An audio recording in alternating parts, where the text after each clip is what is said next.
ସ୍ତୁତି ଚିନ୍ତାମଣି ଦଶମ ବୋଲି।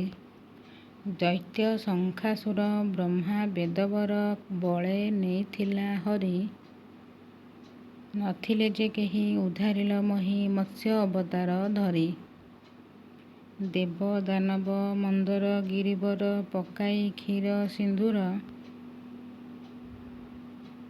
କେତେ ବଡ଼ ଭାର ପୃଷ୍ଠରେ ବହିଲ ହୋଇ କୁର୍ମ ଅବତାର। ବୀର ହନୁମନ୍ତ ପବନର ସୁତ ବିବାଦ ଅର୍ଜୁନ ଠାରେ।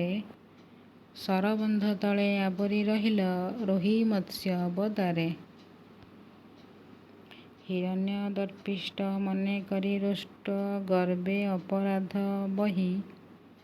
ଦନ୍ତ ନଖେ ଅନ୍ତ ପିତ ବିଦାରିଲ ନରସିଂହ ମୂର୍ତ୍ତି ହୋଇ। କ୍ଷତ୍ରିକୂଳେ ଉତପତି ହୃଷିକେଶ ଧନୁର୍ବାଣ ବହି କରେ।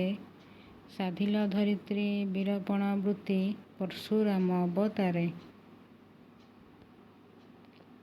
ସତ୍ୟ ଯୁଗେ ହରି ବଳି ରାଜା ପୁରୀ ଦାନେ ନାସିଲ ବିଭୂତି। ତ୍ରିବିକ୍ରମ ରୂପ ଜଗତ ନାୟକ ବହି ବାମନ ମୂରତି। ଋଷି ଯଜ୍ଞଜରୁ ଅନାମ ବ୍ରହ୍ମରୁ ଜନ୍ମି ଦଶରଥ ଘରେ। ରାବଣକୁ ମାରି ଜାନକୀ ଉଦ୍ଧରି ରାମଚନ୍ଦ୍ର ଅବତାରେ। ଦ୍ୱାପର ଯୁଗରେ ବସୁଦେବ ଘରେ ଜନ୍ମ ଲଭି ଗୋପେ ରହି। ଦୁଷ୍ଟ କଂସ ମାରି ଭାରା ଉଷାସିଲ କୃଷ୍ଣ ଅବତାର ବହି।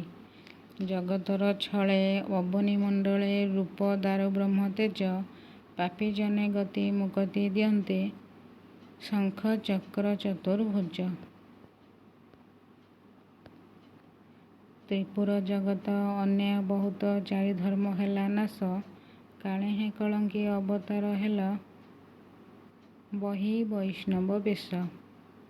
ନର ଦେହ ବହି ନ ପାଇଲେ କେହି ଭଜନର ସୁଖ ସୀମା। ଏକାକ୍ଷର ପାଦ ଜଗତେ ବିଖ୍ୟାତ ଦୀକ୍ଷା ରଞ୍ଚିଲେ ମହିମା।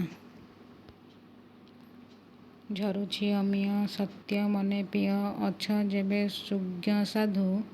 ଦେଖ ଜ୍ଞାନ ନେତ୍ରେ ଅନୁଭବ ସୂତ୍ରେ ଅନାମେ ଝରୁଛି ମଧୁ। କ୍ଷତ୍ରିଗଣ ଘେନି କରିବେ ଭ୍ରମଣୀ ହସ୍ତେ ଘେନି ଖଣ୍ଡା କାତି। ଏକୋଶ ଅଙ୍କରୁ ପୃଥ୍ୱୀ ସାଧ୍ୟ ହବ ଉଡୁଥିବ ବୀର ଛତ୍ରୀ। ଦୁଷ୍ଟ ନିବାରିବେ ସନ୍ଥକୁ ରଖିବେ ପାଳିବେ ଜନ ପରଜା। କଳିଯୁଗ ଶେଷେ ସତ୍ୟ ଉପୁଜିବ ଅନାଦି ହୋଇବେ ରାଜା। ନିରନ୍ତର ଅଣ ବିଚାର ଲଭିଲା ହୋଇଲା ମାତ୍ରକ କଳି। ହତରୁ ଆୟତ ନିୟତ ପ୍ରମାଣ ସତ୍ୟ ହେବ ମହିଆଳି। ଜଡ଼ଗି ପଣ୍ଡିତ ହେବେ ଜ୍ଞାନବନ୍ତ ଅଙ୍ଗେ ବସି ଚକ୍ର ପାଣି। ସତୀପଣେ ପତି ସେବା ନିଯୋଗିବେ ସ୍ଥିରୀ ହୋଇ ବ୍ରହ୍ମଜ୍ଞାନୀ। ଚାରି ଧର୍ମ ଚାରି କର୍ମ ଉପୁଜିବ ଗୋଡ଼ାଇବ ଚଉବର୍ଗ। ଲକ୍ଷ୍ମୀ ଠାକୁରାଣୀ ପଡ଼ି ଚରଚିବେ ଲଭି ସର୍ବେ ପୂର୍ଣ୍ଣ ଭୋଗ।